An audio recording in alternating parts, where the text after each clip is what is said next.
ಚಳಿಗಾಲದ ಅಧಿವೇಶನದಲ್ಲಿ ಸ್ವಲ್ಪ ಮಟ್ಟಿಗಾದರೂ ಅನೇಕ ಜಲವಂತ ಸಮಸ್ಯೆಗಳ ಬಗ್ಗೆ ಚರ್ಚೆ ಮಾಡಬೇಕು ಅಂಥೇಳಿ ಭಾಳ ಅತೀವಾದ ವಿಶ್ವಾಸ ಇಟ್ಕೊಂಡು ಇವತ್ತು ಈ ಸದನಕ್ಕೆ ಬಂದು, ಆದರೆ ಯಾವೊಂದು ರೈತರ ಸಮಸ್ಯೆ ಆಗಿರ್ಬೋದು ಅಥವಾ ನಿರುದ್ಯೋಗದ ಸಮಸ್ಯೆ ಇರ್ಬೋದು, ಅತಿಥಿ ಉಪನ್ಯಾಸಕರ ಸಮಸ್ಯೆ ಇರ್ಬೋದು, ಏಡೆಡ್ ಶಾಲೆಗಳ ಪರಿಸ್ಥಿತಿ ಇರ್ಬೋದು, ಇವ್ಯಾವನ್ನು ಕೂಡ ಚರ್ಚೆ ಮಾಡೋಕ್ಕೆ ಸದನದಲ್ಲಿ ಅವಕಾಶ ಆಗ್ತಾಯಿಲ್ಲ.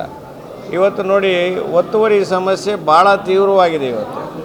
ಇವತ್ತು ಕಸ್ತೂರಿ ರಂಗನ್ ವರದಿಯನ್ನು ವಿರೋಧಿಸಿ ನಮ್ಮ ಮಲೆನಾಡು ಭಾಗದಲ್ಲಿ ಮತ್ತು ಉತ್ತರ ಕರ್ನಾಟಕದವರೆಗೆ, ಕೂರ್ಗಿಂದ ಹಿಡಿದು ಉತ್ತರ ಕರ್ನಾಟಕದವರೆಗೆ ಅನೇಕ ಮುಷ್ಕರಗಳು ನಡೆದಿದ್ದಾವೆ, ಇವತ್ತು ಕೂಡ ನಡೆದಿದ್ದಾವೆ. ಅದರ ಚರ್ಚೆಗೆ ಅವಕಾಶ ಆಗ್ತಾಯಿಲ್ಲ. ಭಾಳ ಮನನೊಂದು ನಾನು ಇವತ್ತು ನಿಮ್ಮ ಮುಂದೆ ಮಾತಾಡಬೇಕಂತ ಕೆಲವು ವಿಚಾರಗಳನ್ನು ಇವತ್ತು ಇಲ್ಲಿ ಬರಬೇಕು ಅಂತೇಳಿ ನಾನು ಬಂದಿದ್ದೇನೆ. ಇವತ್ತು ಶಿಕ್ಷಕರ ಸಮಸ್ಯೆಗಳಿಗೆ ಈಗಾಗಲೇ ನಾನು ಗೊತ್ತಿಲ್ಲ ಯಾವುದೋ ಪತ್ರಿಕೆಯಲ್ಲಿ ಓದಿದೆ, ಅತಿಥಿ ಉಪನ್ಯಾಸಕರಿಗೆ ಯಾವುದೇ ಕಾರಣಕ್ಕೆ ನಾವು ಸಂಬಳವನ್ನು ರೈಸ್ ಮಾಡೋದಿಲ್ಲ ಅಂತ ಒಂದು ಕಡೆ ಹೇಳ್ತಾರೆ.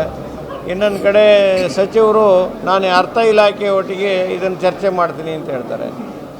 ಶಿಕ್ಷಕರ ಕೊರತೆ ಮೋರ್ ದ್ಯಾನ್ 50% ಶಿಕ್ಷಕರ ಕೊರತೆ ಇದೆ.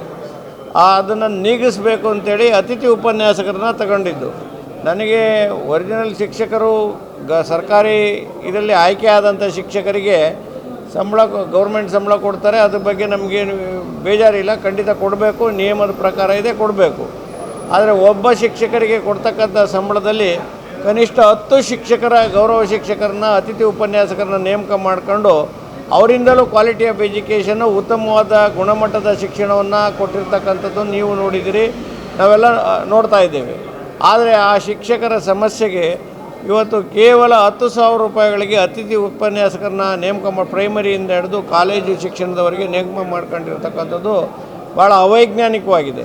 ಅವರಿಗೆ ಕನಿಷ್ಠ ಒಂದು 20,000 ರೂಪಾಯಿ ಅತಿಥಿ ಉಪನ್ಯಾಸಕರಿಗೆ ಕೊಡ್ತಕ್ಕಂಥ ಕೆಲಸ ಆಗಬೇಕು ಅನ್ನೋ ವಿಚಾರದಲ್ಲಿ ನಾವು ಮೊನ್ನೆ ನನಗೂ ಸ್ಟಾರ್ ಕ್ವಶನ್ ಕೂಡ ಆಗಲಿಲ್ಲ, ಅದನ್ನು ಬೇರೆ ರೂಪದಲ್ಲಿ ಅವರು ಉತ್ತರ ಕೊಟ್ಟಿದ್ದಾರೆ. ಉತ್ತರದಲ್ಲಿ ಯಾವ ಕಾರಣಕ್ಕೂ ಅತಿಥಿ ಉಪನ್ಯಾಸಕರಿಗೆ ನಾವು ಸಂಬಳ ಜಾಸ್ತಿ ಮಾಡೋಕ್ಕಾಗೋದಿಲ್ಲ ಅನ್ನೋ ವಿಚಾರವನ್ನು ಸರ್ಕಾರ ಉತ್ತರ ಕೊಟ್ಟಿದ್ದಾರೆ ಅಧಿಕಾರಿಗಳ ಮುಖಾಂತರ. ಪ್ರತಿಯೊಂದು ಸಂದರ್ಭದಲ್ಲೂ ಆರ್ಥಿಕ ಇಲಾಖೆಯನ್ನು ಅವಲಂಬಿಸಬೇಕು, ನಾನು ಒಪ್ತೀನಿ.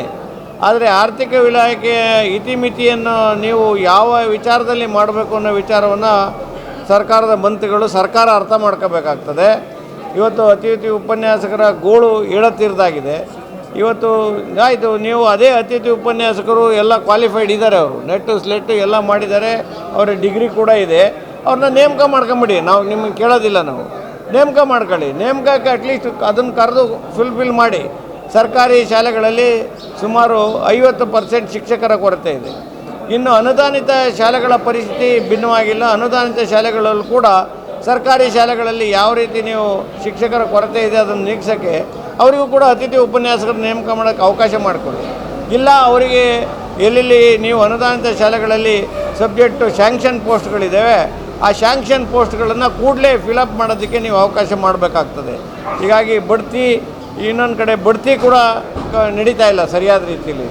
ಇವೆಲ್ಲವನ್ನು ಕೂಡ ನಾನು ಈ ಸದನದಲ್ಲಿ ಚರ್ಚೆ ಮಾಡಬೇಕು ಅಂತ ಭಾಳ ಮಹತ್ವಾಕಾಂಕ್ಷೆಯಾಗಿ ಬಂದಿದೆ.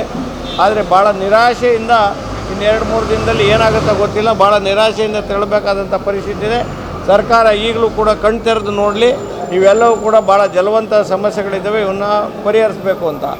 ಇನ್ನು ಈ ಭಾಗದಲ್ಲಿ ತೊಗರಿ ಬೆಳೆ ನಷ್ಟ ಆಗಿರ್ತಕ್ಕಂಥ ವಿಚಾರದಲ್ಲಿ ತೊಗರಿ ಬೆಳೆಗೆ ಬೆಂಬಲ ಬೆಲೆಯನ್ನು ಕೊಡಬೇಕು ಅಂತ ಮಾನ್ಯ ಕೃಷಿ ಸಚಿವರು, ನಾನು ಕೇಂದ್ರ ಸರ್ಕಾರಕ್ಕೆ ಪತ್ರ ಬರ್ತೀನಿ ಅಂತ ಮೊನ್ನೆ ಯಾವುದೋ ಒಂದು ಉತ್ತರ ಕೊಟ್ಟಿದ್ದಾರೆ.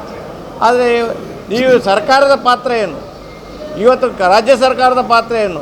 ಅದು ಉತ್ತಮವಾದ ತೊಗರಿ ಬೆಳೆ ಇದು ಭಾಳ ನೀರಿನ ಅಂಶವನ್ನು ಕಡಿಮೆ ತಗೊಳ್ತದೆ ಮತ್ತು ಉತ್ತಮವಾಗಿ ಚೆನ್ನಾಗಿ ಬೇಯ್ತದೆ, ಆರೋಗ್ಯಕ್ಕೆ ಉತ್ತಮವಾಗಿದೆ ಅನ್ನೋ ವಿಚಾರವನ್ನು ಪ್ರತಿಯೊಂದು ವಿಚಾರವನ್ನು ರಿಪೋರ್ಟಲ್ಲಿದೆ. ಆದರೆ ಆ ತೊಗರಿ ಬೆಳೆಗೆ ಬೆಂಬಲ ಬೆಲೆಯನ್ನು ಕೊಡಬೇಕು ಅನ್ನೋ ವಿಚಾರದಲ್ಲಿ ಸರ್ಕಾರ ಗಮನ ಮಾಡ್ತಾ ಇಲ್ಲ. ಈ ಭಾಗದಲ್ಲಿ ಅಧಿವೇಶನ ನಡೆಸ್ತಾ ಇರ್ತಕ್ಕಂಥ ಉದ್ದೇಶವಾದರೂ ಏನು ಅನ್ನೋ ವಿಚಾರದಲ್ಲಿ ಅನೇಕ ಜನ ಈ ಭಾಗದ ರೈತರು ಕೂಡ ಮಾತಾಡಿದ್ದಾರೆ.